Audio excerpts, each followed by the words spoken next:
warahmatullahi wabarakatuh. Perkenalkan, nama saya Evi Yulianti dengan nomor stambu 083202000098. Saya adalah salah satu peserta dari mata kuliah Kearifan Lokal kelas C4. Di video ini, saya akan membahas mengenai global warming. Baik, yang selanjutnya kita akan membahas mengenai definisi dari global warming.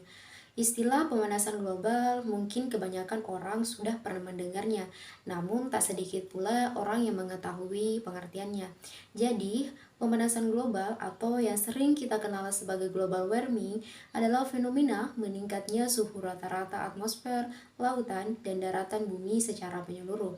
Pemanasan global juga bisa diartikan sebagai naiknya suhu bumi secara menyeluruh, ditandai dengan es kutub yang mencair dan temperatur di berbagai tempat di seluruh dunia yang cenderung naik. Selanjutnya adalah dampak-dampak dari global warming. Yang pertama, ada wabah penyakit. Kenaikan suhu akibat pemanasan global dapat mengakibatkan daya tahan tubuh makhluk hidup menurun. Akibatnya, makhluk hidup termasuk manusia mudah terserang penyakit. Dampak yang kedua adalah es kutub mencair.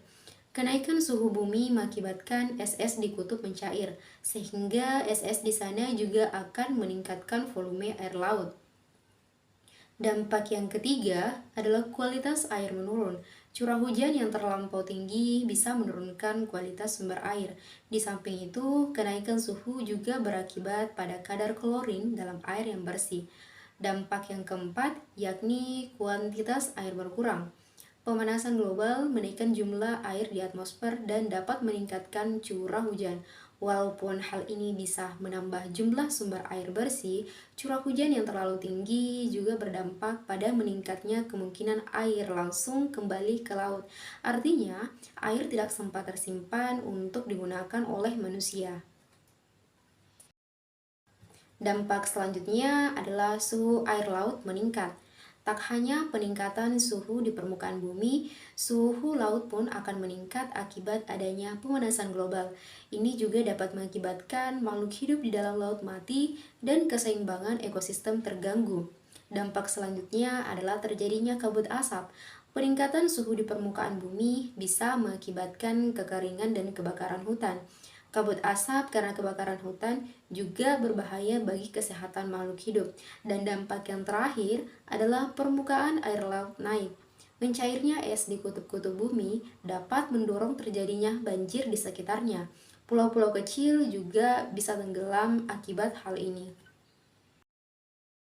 Selanjutnya adalah kearifan lokal yang mampu mengurangi global warming.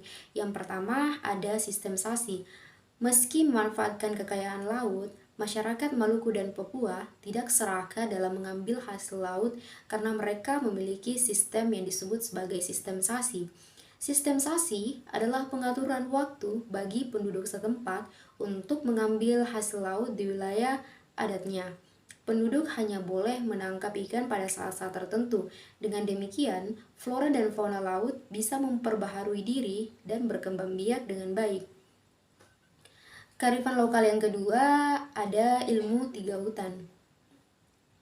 Bagi suku Sakai di Riau, hutan adalah harta yang harus dirawat sebaik-baiknya. Suku Sakai membagi wilayah hutan mereka menjadi tiga bagian, yaitu hutan adat, hutan larangan, dan hutan perladangan. Di hutan adat, penduduk hanya boleh mengambil rotan, damar, dan madu lebih, tanpa menebang pohonnya, sedangkan di hutan terlarang sama sekali tidak boleh diusik. Sementara di hutan perladangan boleh ditebang untuk dijadikan ladang, tetapi tidak semua pohon boleh ditebang. Misalnya pohon sialang yang menjadi tempat bersarangnya lebah madu.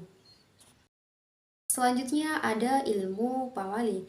Pamali dalam bahasa Sunda berarti tabu alias tidak boleh. Aturan ini tidak tertulis tetapi sangat dipatuhi oleh masyarakat Kampung Naga di Tasikmalaya.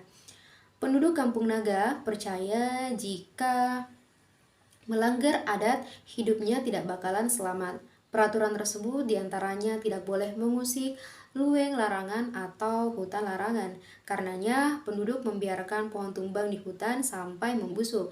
Mereka juga tidak berani menangkap binatang di hutan menangkap binatang di hutan. Ilmu pemali membuat hutan mereka tetap lestari. Dan yang terakhir ada ilmu pikukuh.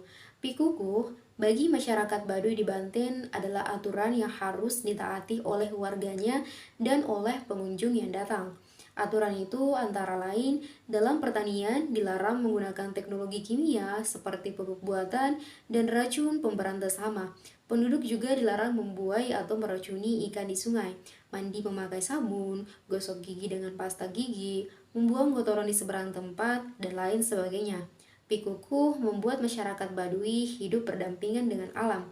Mereka tidak mau mencari alam dan berusaha mereka tidak mau mencemari alam dan berusaha menjaga kebersihan serta kemurnian alamnya.